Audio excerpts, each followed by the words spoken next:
On the night of July 16, 2008, Fernando came home from working late, looking stressed and not feeling well. He was in the kitchen with his wife and brother when suddenly Daphne heard a call for help. She immediately ran into the kitchen where Fernando was thrashing uncontrollably in his brother's arms. Daphne recognized at once that Fernando was having a seizure. She told her father to call 911 and to have Fernando's ID ready for the paramedics. She told their brother to lay him down on the floor and take off his shoes. She then focused her attention on Fernando, trying to find out if he was hurt. Fernando was struggling because every breath was painful, said Daphne. Their father knelt by Fernando's head to open his airway.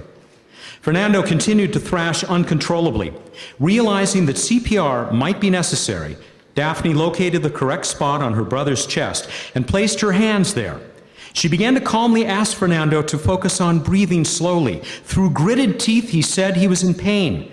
Daphne told him to focus. "Listen to me," she said. 1, 2, 3, breathe. Suddenly, Fernando screamed in pain. Blood was coming from his mouth because he had bitten his tongue. To prevent him from further injury, his brother put a rag between his teeth to keep them open. Then Fernando became still. Daphne listened closely. He had stopped breathing. They removed the rag and she began by giving 2 rescue breaths. When that was unsuccessful, she transitioned to performing CPR. She had given 2 cycles of rescue breaths and chest compressions when Fernando began gasping for air. The paramedics arrived shortly thereafter. Daphne told the paramedics what had been done prior to their arrival, along with a summary of her brother's symptoms and allergies. The paramedics took Fernando to the hospital where an exam showed that stress was the likely cause of the seizure. Everyone in the family is very proud of Daphne's calm demeanor and composure, and Fernando is doing well. Please give a warm round of applause to Daphne Sandoval.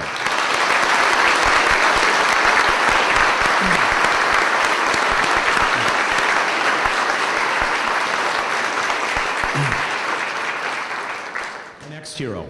Robert Bob Tarancik is very humble about his act of kindness on behalf of a stranger. He doesn't really think that he's a hero. But Long Beach Fire Department Battalion Chief Frank Hayes, who nominated Bob as a hometown hero, disagrees. Frank wrote that he believes Bob acted heroically and did something that most people would not. Bob and his wife Pat live in a neighborhood called Spinnaker Bay, located near Marine Stadium in Long Beach. Late Easter Sunday night, last March 23rd, they were at home in bed when they were awakened by a persistent knocking on the front door. Still in his nightclothes, Bob went downstairs to see who was there. Peering through the peephole, he saw a young woman pacing erratically on his doorstep.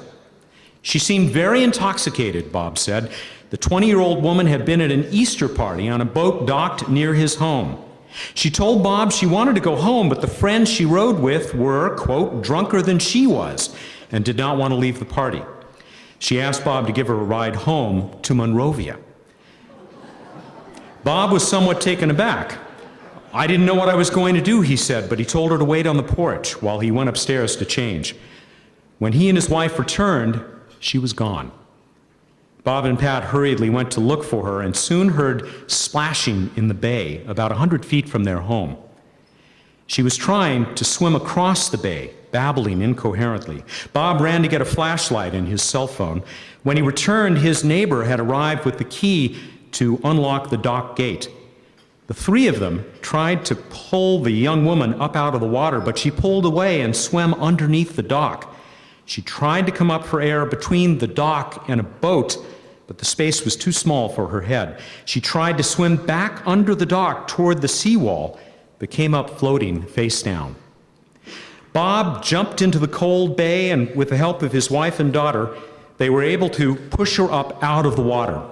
She wasn't breathing when they laid her on the dock, nor during their attempts to revive her. Paramedics soon arrived and were able to get a pulse. They transported her to community hospital in critical condition. Sadly, she never regained consciousness and died 2 days later. Because of the outcome of this incident, Bob reluctantly accepts this honor as a hero. However, He realizes that the mission of the Red Cross is important and reminds people to be prepared and get trained for emergencies. Bob said, "I see the familiar Red Cross anytime there is a disaster anywhere in the world, and am proud to wholeheartedly support this event."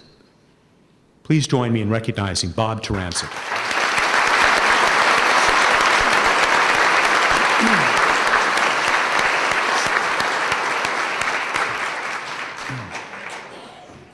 When the Hyatt Regency Long Beach, our host institution today, learned about the American Red Cross Hometown Heroes Awards ceremony, they immediately nominated one of their most distinguished employees as a hero. As Human Resources Manager, Karen Faulkner said in her nomination of Security Officer, the first thing people notice about Larry is his smile.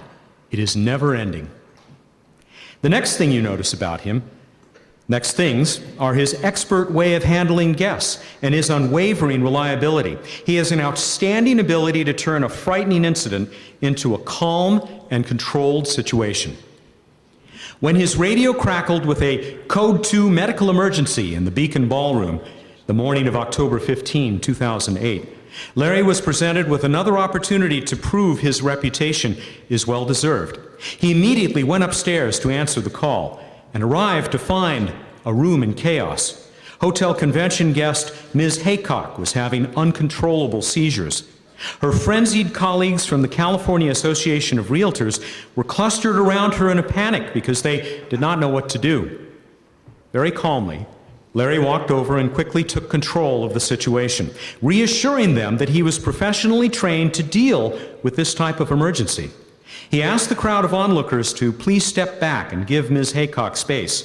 Via his walkie-talkie, he asked the hotel switchboard operator to call 911. Kneeling by Ms. Haycock, he checked her breathing, later on her side, and quietly assured her that help was on the way. He stayed by her side while also maintaining constant communication with the 911 dispatcher to provide updates on Ms. Haycock's condition. Gravely wounded by Khmer Rouge soldiers. His life was saved by a Red Cross nurse. That's why he's always had a special place in his heart for the Red Cross mission. Charles is a member of the board of directors of the Greater Long Beach chapter and assists the Disaster Services Department with international tracing cases. He is trained in both first aid and CPR. On August 12, 2008, Charles and his family were enjoying brunch at a local restaurant when his wife looked at him in distress. Suddenly, she collapsed. Frightened, Charles rushed to check her breathing. Clearly, the situation was extremely serious. She was not breathing and was beginning to turn blue. Thankfully, he remembered his training. Forcing himself to stay calm, he asked his friend who owned the restaurant to call 911. Although he was concerned that his CPR certificate had expired, he says, "I thought to myself, I must do this. It's my wife, and I need to help her." Carefully, he laid his wife on her back, tilted her head back to open the airway, checked quickly for any signs of breathing, and then began to perform CPR. Anyone who's done CPR knows how grueling it can be. Now, if you add to that the anxiety and fear that you're feeling as you try to save the mother of your children, you might be able to imagine what Charles was going through. He had completed 3 cycles of CPR and rescue breaths when he heard his wife gasp for air. She opened her eyes and asked Charles what had just happened. With relief, he told her that she had collapsed, become unconscious, and stopped breathing. When the paramedics arrived, they took over, immediately checking her vital signs to make sure she was all right. Mrs. Song was taken to St. Mary's Hospital, where she was monitored and evaluated until she stabilized. One of the paramedics told Charles that his quick actions no doubt saved his wife's life. Charles takes saving lives very seriously. Following the devastation caused by Hurricanes Katrina and Rita, and in order to help make sure the loss of life caused by a lack of preparedness could not happen here, he worked tirelessly in the local Cambodian community, giving Together We Prepare disaster preparedness presentations in Khmer. First, free disaster preparedness kits and survival information were given to more than 300 Cambodians in Long Beach. Please join me now in congratulating Charles Song.